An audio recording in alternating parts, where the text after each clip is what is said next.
The study that we were discussing has suggested that women that are breast cancer survivors develop increased risk of stroke within the first few years after cancer survivorship.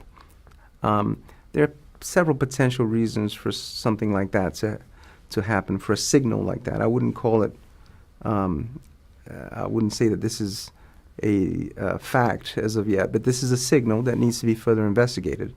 There are potential reasons for that to happen. I think the predominant one is that chemotherapy can affect the cardiovascular system in several different ways. And cancer is also a prothrombotic state. So, for example, if cancer and chemotherapy cause your heart to go into, for example, atrial fibrillation, or because of the atrial fibrillation you develop a clot, then the likelihood of a stroke increases. That's one putative mechanism for this finding.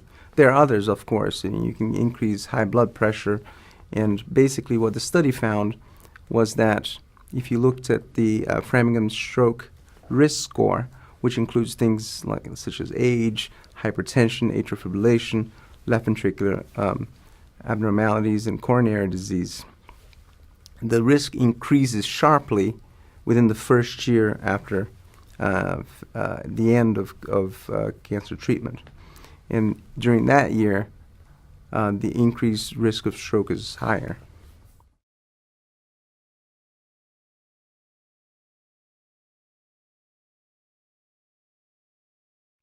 The risk for cancer overlaps with the risk for cardiovascular disease. People that tend to get cancer are people over the age of 40, who are also the people that are most likely to get cardiovascular disease. Also, we know that obesity and other risk factors contribute to both cancer and cardiovascular disease, such as smoking, for example.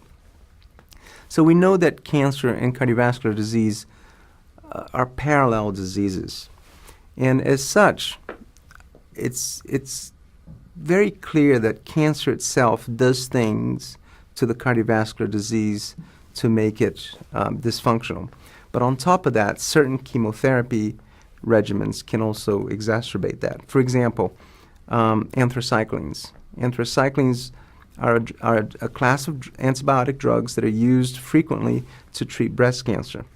And they are particularly well known for causing left ventricular dysfunction and heart failure in a very small percentage of patients. There are other drugs as well, for example, trastuzumab or Herceptin and other such like medications. They can also cause left ventricular dysfunction. The development of left ventricular dysfunction is a clear risk factor for stroke.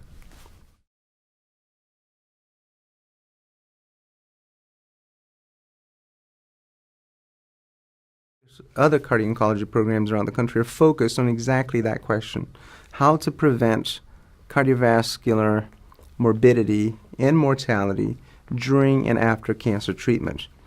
There are several things that need to be done. Number one, I think the most important thing is to maintain yourself cardiovascularly healthy throughout the whole entire treatment. Don't forget about cardiovascular health just because you've been diagnosed with cancer.